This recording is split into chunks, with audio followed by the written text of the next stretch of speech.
hey, I'm going to be in Toronto and, got a couple of meetings there at the Sun Microsystems office in Canada, and, would you come out for a cup of coffee so we can talk? I'm thinking, sure, So, jeans and a t-shirt, fucked up hair, sandals. I shit you not, sandals, okay? I go to the Sun Microsystems office in Toronto. And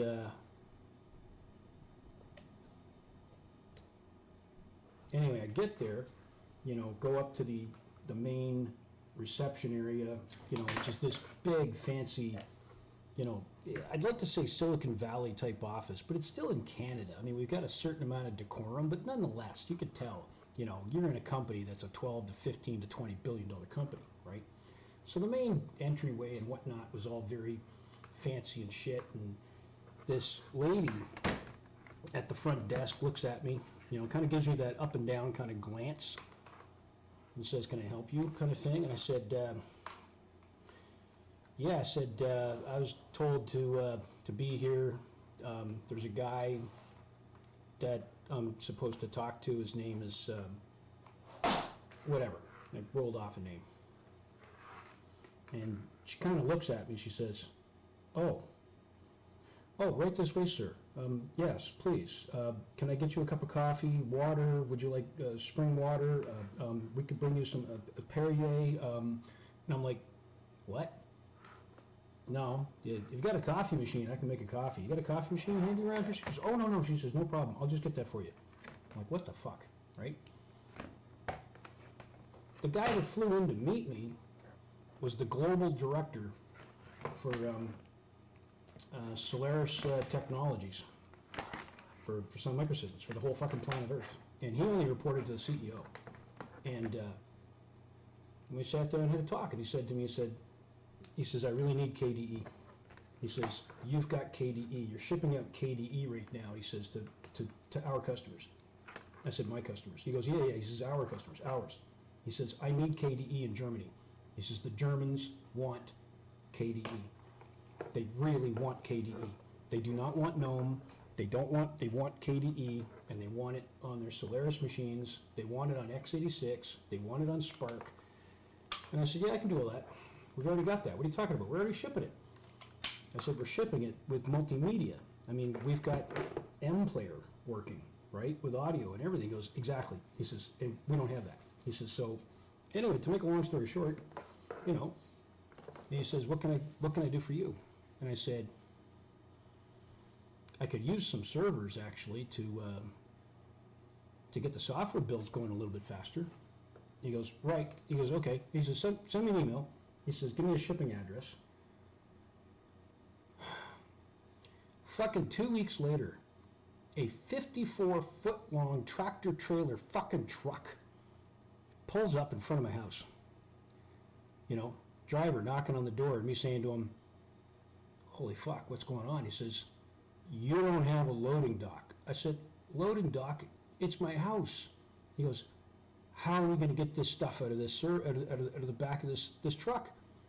I said, I don't know. What do you got? Cracks open the back of this fucking truck. We're talking some big fucking refrigerator-sized Sun Microsystems machines, I'm like, oh, fuck.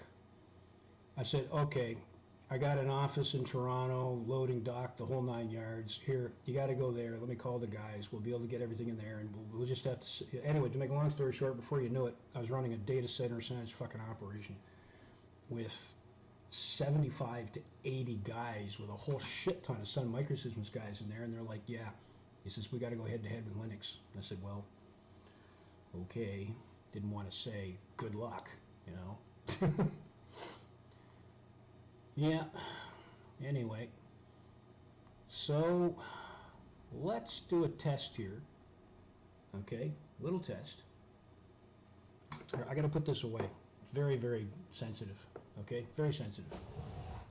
Not sensitive. It's just precious. I don't have another one, and I ain't gonna get another one either. Okay. Oh yeah, they bought out fucking Cobalt and threw the whole fucking thing away. You want to talk about fucking mistakes? They bought Cobalt for $2 billion and then threw it the fuck away.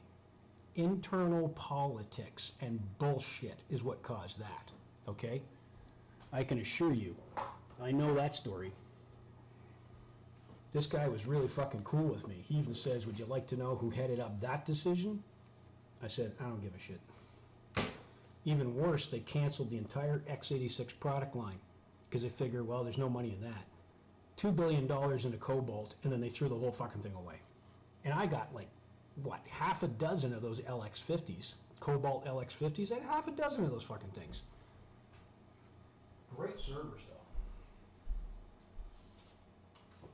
Oh, yeah. The mistakes. Actually, it's a really great example.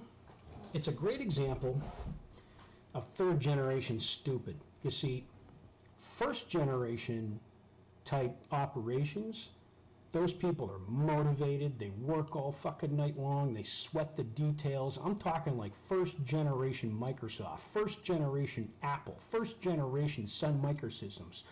Guys that are really fucking dedicated, good engineers, working their asses off to do it right. Then the money starts coming in. Then you got the second generation pile of people who are working with the first generation kind of people, and they kind of really are, motivated and trying to do everything right. And the money is fucking flowing. Then you got the third generation assholes who don't know fucking anything, and they fuck it all up. You know? The only thing left after the third generation fuck-ups is they bring in lawyers and say, well, at least we can sue people for money. Maybe we can do that. Assholes. All right, I don't know if anybody's listening,